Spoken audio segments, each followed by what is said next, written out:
Hey everyone, Chris Carter here on the North Shore Drive podcast from the Pittsburgh Post-Gazette. We got with Ray Fittipaldo, who's still in Philadelphia after covering the Steelers' loss to the Eagles. But we want to take away from this loss. We've talked about it a little bit already, but let's talk away from the loss. What do they learn from this loss to apply to their last three games in the AFC to make sure that they, A, win the division, and B, set themselves up for a better chance of the playoff run? We'll talk about all that here and more on the North Shore Drive podcast of the Pittsburgh Post-Gazette. Let's get into it. You are now listening to the North Shore Drive podcast, a show on all things Pittsburgh sports from the writers of the Pittsburgh Post-Gazette, hosted by Christopher Carter.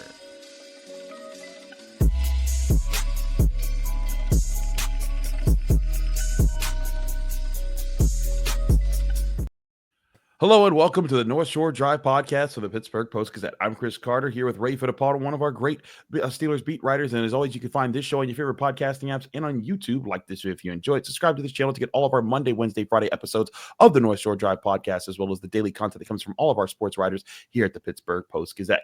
And as always, today's episode is brought to you by Edgar Snyder Associates. Whether you're injured in a car accident or hurt on the job, Edgar Snyder Associates has helped injury victims for over 40 years recover more than $2 billion on their behalf. If you or a loved one have been seriously injured in an accident, call 1-800-94-EDGAR or visit www.edgarsnyder.com for a free consultation. And remember, there's never a fee unless they get money for you.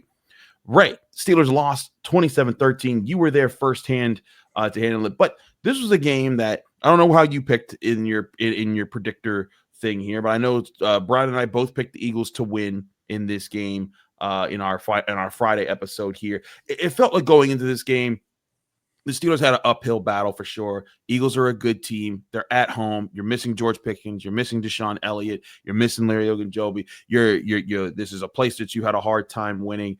And the Eagles, kind of were in a good spot. I thought this was going to be a rough uphill battle for them, but I still felt like there were elements of the Steelers game that they did not get into in this game, and that they need to take some things from this, particularly offensively in this game. They need to take some lessons from that and apply it moving forward, because if you come out against the Ravens and the Chiefs and the Bengals and your top running back is Najee Harris with 6 carries, 14 yards, and a fumble, you're going to be in a rough spot. And I think part of that involves the Steelers needed to get the passing game going in some way, shape, or form much earlier than they did, than when they started hitting it in the second quarter and then in that first drive in the third quarter. What did you see from the Steelers passing game that just didn't work in this game? Because clearly the run game wasn't working, but I thought the pass game could have gotten off a little bit better. Yeah, I mean, nothing worked on offense really, Chris. I mean, their 161 yard or 163 yards was their lowest in years. And we all know this is a run first offense. They want to establish the running game, and then the passing game works off of that. But when you're constantly in second and third and long, you can't play action. You can't do any of the stuff that made the Steelers a successful offense for the last month or so. It just didn't happen today. Penalties got them behind the sticks. And it was just an uphill battle. When you don't have George Pickens to open up other receivers within your offense, it's abundantly clear that guys like Van Jefferson, Mike Williams, and some of the tight ends, excluding Pat Freiermuth, just cannot get open. So to me, the answer is just run the ball better, getting better, more favorable downs and distances, and try to execute their offense. And, the Eagles are the number one defense in the NFL. They're number one for a reason, and the Steelers just didn't do enough to be in this game.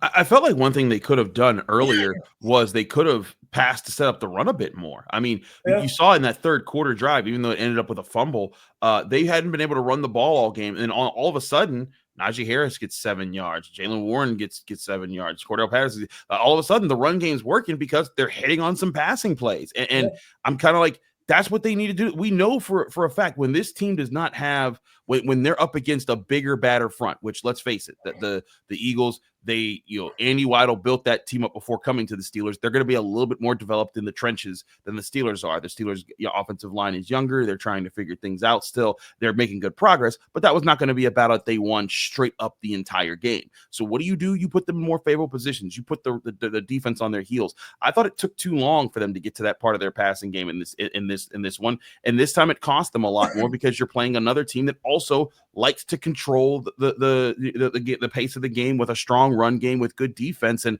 the Steelers had the ball for 20 minutes and 8 seconds. The Eagles almost had the ball for a full 40 minutes in this game. You cannot lose the time of possession battle 2/3 to 1/3 and think you're going to win many football games. Yeah, and Chris, and to your point, the Eagles are the number 1 rushing team in the NFL, and they came out passing 3 consecutive passing plays. Nick Sirianni called, got Jalen Hurts going early. I think they needed that. He got A.J. Brown going early. Yep. They needed that. And I think that was when you break down, the chess match there, I think the Eagles clearly, won that. And it also helps when you're able to pound the ball and control the game with your offensive line after that. So they got the early lead. They were able just to pound the Steelers into submission. I mean, Chris, it's a short week. It's really best that the Steelers just forget about this one. Learn from your mistakes. But as Cam Hayward said after the game, they've got bigger fish to fry. And if they beat Baltimore in Baltimore on Saturday afternoon, they win the AFC North. And I think a lot of people will forget about this outing. I think you bring up a really good point too, that the Eagles passed to set up the run in this game. And let's be clear, and we're going to talk about what the Steelers needed to do better on their pass defense, because that was the key here. But the Eagles did not run the ball in the Steelers. Saquon Barkley, 19 carries, 65 yards. That might be the best anyone's handled him this season. I have to go back and look at how he's done, week to week. But this guy was averaging 130 yards per game. And it wasn't like he didn't get a healthy dose of handoffs. He had that, and a big chunk of that was just off of one run. The Steelers, for the most part, took Saquon Barkley and made him a non-factor in this game. It was the fact that they let up stuff in the passing game. We will get to how they need to improve there, but to me, that needs to be a lesson here. Now, granted, the Steelers do not have receivers like A.J. Brown and Devonta Smith. I think that George Pickens could be better than both of those guys, but they don't have both of them on the roster, even when George Pickens is healthy. And when he's not healthy, they're even further behind the sticks. But I still think there were opportunities to get it to guys like Pat Freiermuth, a little bit more often in this game. He got 6 targets, 3 catches for 22 yards. Calvin Austin caught all 5 of his targets for 65 yards in this game. Thought he could have been worked in a little bit more. And again, I still don't understand the reluctance of getting in Mike Williams, getting him more one-on-one shots. And maybe the Eagles were doing a great job of putting their 2 safeties back when they were ready to do it. But I think that some of those plays needed to come earlier in drives, especially on those early drives with the Steelers. You look at how this game started: punt, 3 and out, and the majority of them coming on a run play on first down, a short pass, or another run on second down, and then 3rd and long that sets yourself up behind the sticks there. So I think that when you put yourself in that situation, you're not leaning into the strength of this team. Is that when it's balanced, it's really good. And when teams are sitting on those early runs, you got to back them off. And again, when you back them off, you were able to get some, get some points on the board. Heck, you look back at how the first half ended, and then when the Steelers got the ball for the only time they got the ball in the 3rd quarter, they were moving the ball. They had a touchdown, a field goal, and then they fumbled the ball inside Eagles territory. But they were moving the ball all 3 times. To me, that's a sign that the Steelers need to take from it. Trust Russell Wilson a little bit more, especially earlier in drives. He doesn't need to hit the home run ball, but when he hits you for 6, 7, 8 yards on some slants or some comebacks or some crossers, that all of a sudden backs off the defense. And then what's going to open up the run game? And then Najee Harris and Jalen Warren and that young offensive line, then they can eat more off it. Yeah, listen, to your point about Mike Williams, it's not just that they're not targeting him. He's not really on the field all that much. Yeah. Kind of anxious to see the playbook tomorrow to see how many snaps he played, because watching practice this past week, I was fully expecting him to play more. So, listen, well, Chris, I still don't understand. We talk about Mike Williams being on the roster, not getting targeted. Pat Freiermuth, 3 catches for 23 yards, scores your only touchdown, and yet he's out of the game seemingly for 35, 40, 35 or 40% of the snaps. They're playing Michael Pruitt and all these different personnel packages. To me, you got to get your best players on the field. Pat Freiermuth is one of them. I don't know if Mike Williams is at this point, but I do know this. He probably gets open more than Van Jefferson. So at some point, Yeah. When they're in the stretch of game without Pickens, just put your best players out there, your best playmakers out there, and ask them to go make plays for you. And I'm sure Arthur Smith is going to say, well, Ben Skowronek gives me this and this guy gives me that. But I agree with you. Mike Williams was brought here to go catch passes. Let him go catch passes. We got to talk about the defense because they were a big problem in this game as well. We'll talk about that next year on the North Shore Drive podcast. But first, I want to remind you this show is brought to you by Edgar Snyder Associates. If you're injured in an accident, you're probably wondering what's next. Well, for over 40 years, Edgar Snyder Associates have helped injury victims answer that very question, whether it's gathering evidence, collecting medical records, or dealing with the insurance companies. Edgar Snyder Associates has helped over 75,000 people handle what's next. Call 1-800-94-EDGAR or visit www.edgarsnyder.com for a free consultation. And remember, there's never a fee unless they get money for you.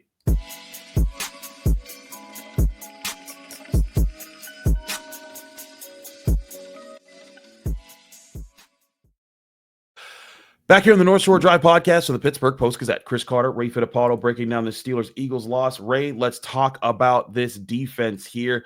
Again, the Steelers' run defense was on point. Saquon Barkley, not a factor in this game. Less than 3.5 yards per carry. Jalen Hurts, had one QB draw that was just perfectly timed. And then other than that, was really just tush pushes that just got the Steelers here and there. And that's a play that no one seems to be able to stop. I look at this. I look at this game and I think, man, the whole plan was to shut down Saquon Barkley. They did that. The problem was they didn't shut down the passing game, where A.J. Brown had 8 catches for 110 and a touchdown, and Devonta Smith had 11 catches for 109 and a touchdown. And they didn't shut it down early in the game, but it seemed like they were at least able to keep things slightly in check when Donte Jackson was in. But then when James Pierre went in, it made it even worse. Yeah, I mean, listen, Donte Jackson, when he was in the game, he wasn't tackling anyone either. And He did miss tackles, yes. Yeah, I mean, that was a big part of their issues in the first half. Yards after the catch for the Eagles, they weren't tackling anyone in space. I thought Joey Porter had a bad game, both covering and tackling. We'll get into the linebacker play later, but Patrick Queen had some bad whiffs out there too. So to me, when I think about this game, it's just not tackling in space and the inability to do that. And I look back at other games this year, Chris, namely the game against the Ravens, and I thought the Steelers did a really good job of that in that game. So I don't know what you want to pin it on, just maybe a bad day at the office, playing on the road against a good team. That was certainly part of it as well. But in my report card, I gave the secondary an F, and I just didn't think they did a good enough job. You mentioned Pierre coming in. Yeah, you're playing without one of your top 2 corners in the second half. But, at some point, you got to step up and cover people. And they never, ever did that on Sunday. Smith and A.J. Brown went off on them, and they had themselves a day. Well, it's kind of funny, though. I did think that there were a couple times they tried to go at Joey Porter Jr. when he was on A.J. Brown, and he was taking it away. Like they tried him on 2 go balls, and both times he pinned him to the sideline, said, "You're not getting that off me." Now, there was a play where A.J. Brown kind of shoved him out the way and just ran a slant and got a big play there. I thought that was kind of it. But I felt like the Eagles had a good plan to kind of go at the Steelers where Joey Porter wasn't in this game. And again, I think that was the big factor here. It was two wide receivers that crushed them. And a lot of the plays where A.J. Brown was catching passes, one of those, his touchdown was on Donte Jackson. And then, some of the other plays, the second touchdown, Devonta Smith was, a bit of a rub route where James Pierre was in position to make a play on the ball, but realized what was happening too late and jumped on it late, and that allowed Devonta Smith to create a passing window open enough for Jalen Hurts. To me, this is where you mentioned Joey pinning AJ on the sidelines on a couple of occasions. The one time he had an interception in his hands and he didn't hang on to it. And this is just what we talk about with Joey Porter all the time, Chris. If you're going to be a number 1 corner, You got to make those NFL, plays. you got to make those plays. I mean, right? I mean, he's the Steelers' number one corner, probably by default. They're putting him a lot on the shoulders of a second-year player. But if you're a number one corner, you make that play, you give the ball back to your offense. And that would have been the third turnover of the first half? Those are the types of plays that you got to make in that type of situation. Certainly. And I think it's a shame, too, because I thought the Steelers' defensive front came to play. TJ Watt had 2 sacks in this game. Alex Highsmith had a sack in this game. Cam Hayward looked like they were shutting down the run. They were getting pressure on Jalen Hurts. And I think that's the thing, is if they had just had a few plays in the secondary where they kind of let things get out of hand a little bit. Again, the Eagles 10 of 17 on third downs in this game. I think they could have had a real shot in this game. If they take away some of those things, they would have shortened some of those drives where the Eagles kept holding on to the ball and possessing it for long periods of time. And they would have gotten the offense more chances to figure things out. I mean, you look at how the Eagles, like we talk about the Steelers, they only had the ball for 2 possessions in the second half. The Eagles only had the ball for 3. The problem was one possession took 7 minutes in the third quarter. Another possession took 6.5 minutes from the third quarter into the fourth quarter. And then the last possession took 10.5 minutes. So I think part of it was they needed to be able to win on those third down plays, and they just weren't in so many situations. And I think that came down to the secondary, losing out in when they relied on man-to-man, they got beat. And when they went to zone, they weren't sharp enough in, I think, their locations to take away what they needed to take away. Yeah, listen, I know it's a long shot, but if the Steelers play the Eagles again, I would not come out in base and play them the same way I would do. And I think you need more athletes on the field against a team like that. You mentioned the pressure on Hurts. It was there, but they weren't really getting him on the ground other than TJ and Alex. So there was maybe some push from the interior, but Jaylen was stepping up and he was making some plays. He was escaping and making some plays with your legs. And if I'm Terrell Austin and I'm Mike Tom and I'm watching that tape, I'm saying, okay, if we get a shot at those guys again, I'm going to get Peyton Wilson on the field. I'm going to get some of my other better athletes on the field to try to track those guys down in those situations. And at the very least, force Jalen Hurts to get the ball out of his hands sooner. I agree. You figure out some ways to get them out of their rhythm, because that's one thing that I think the only time the Eagles were out of their rhythm was when the defensive front was just winning in their pass rush, or they tried to run the ball and they were taking it away. But whenever Jalen Hurts didn't have pressure that was moving him from his launch spot, he was getting to his receivers, and the Steelers secondary wasn't doing a good enough job. I think that they needed to certainly do a better job. But TJ Watt got injured in this game. We're going to talk about the update there, what we know from TJ Watt and from what Mike Tomlin says, what we're hearing from our guys here at the Pittsburgh Post-Gazette, and how the playoff outlook looks now, because the Steelers are in the playoffs, but they still have work to do. All that here and more on the North Shore Drive podcast from the Pittsburgh Post-Gazette. Chris Carter, Ray Fittipaldo. But first, I want to remind you this show is brought to you by Savinas, Kane, and Gallucci. They're your mesothelioma and asbestos lawyers with over 85 years of experience. Call them now for a free consultation. That's Savinas, Kane, and Gallucci. We're also brought to you by Moon Township Honda, where today you can get your new Honda vehicle at 5802 University Boulevard in Moon Township, PA, or visit their website, moonhonda.com. Here's a message from our friends at Moon Township Honda. It's that time of year again to get the Honda of your dreams during Happy Honda Days, where you'll find great offers on a sporty new Civic, spirited Accord, fun to drive HRV, and versatile CRV. So don't wait. Turn your holiday dreams into reality with a new Honda named KBB.com's best value brand. Buy online, reserve from select dealers, or visit your local Honda dealer today.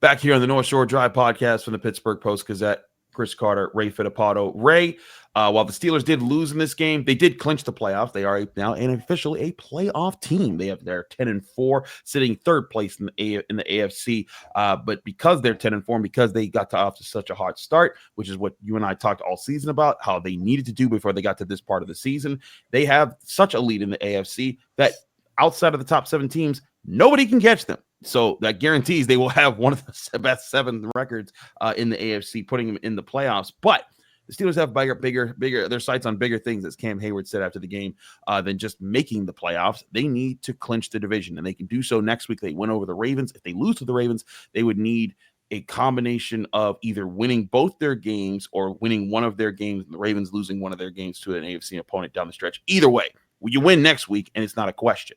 But looking at this, Ray, right now, if you're the Steelers, the Bills beating the Lions kind of puts a really tough spot for the Steelers to expect to be able to get the 2 seed unless the Bills trip up against one of the really bad AFC East teams down the stretch here, and the Steelers win out, then that's pretty much out the picture. But if you're the Steelers and you're the 3 seed, is that still a place you could see this team fighting through and being a real contender come January?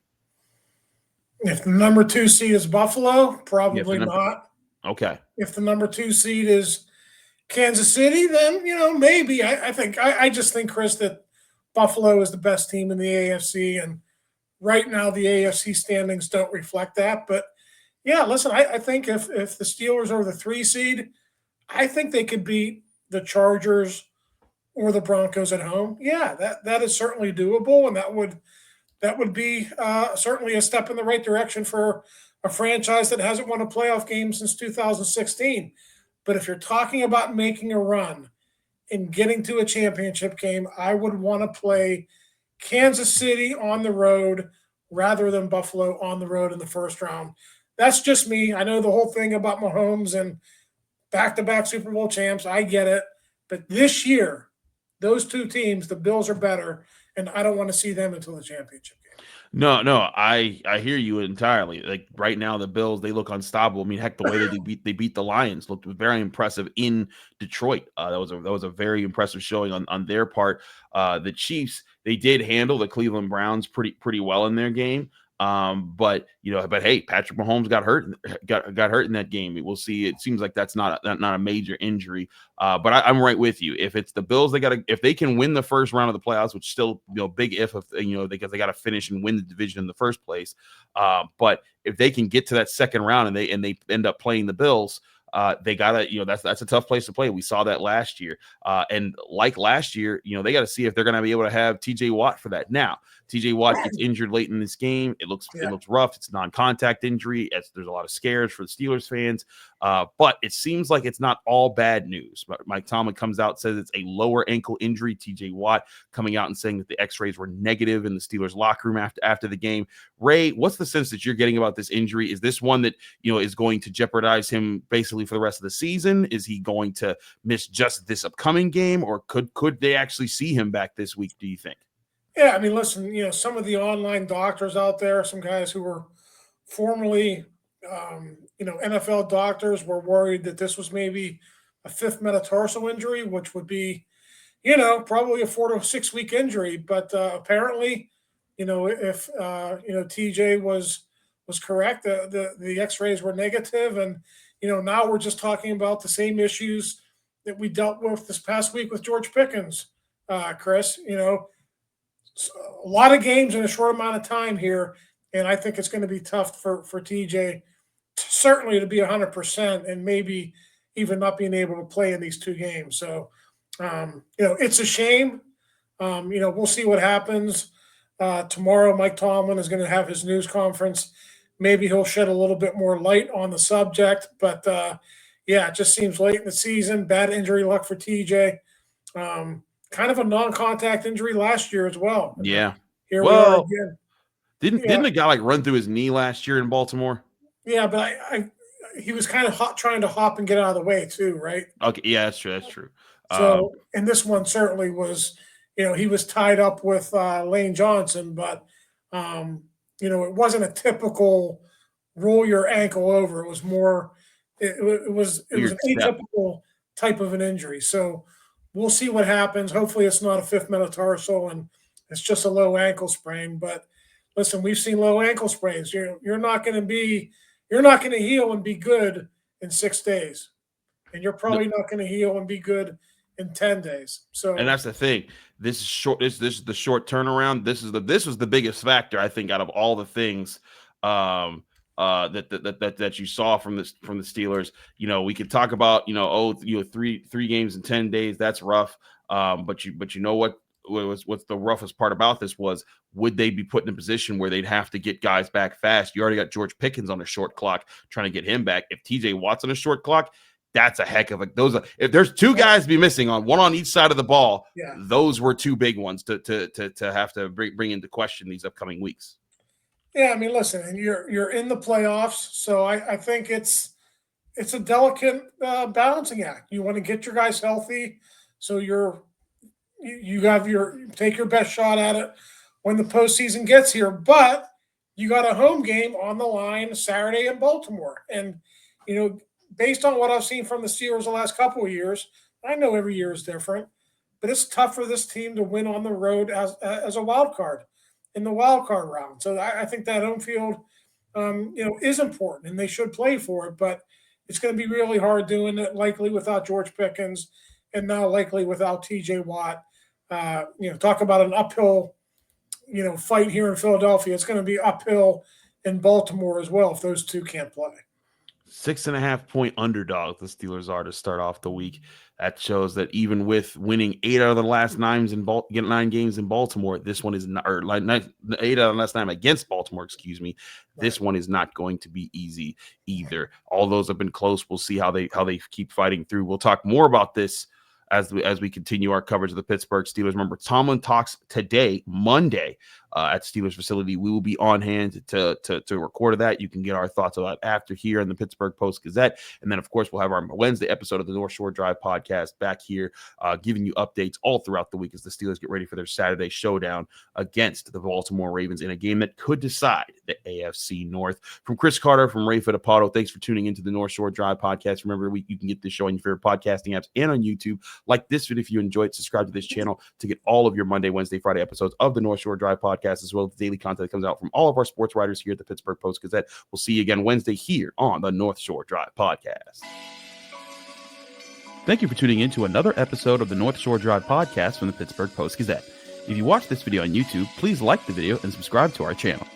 For all the sports coverage from the Post-Gazette that we have to offer, visit post-gazette.com.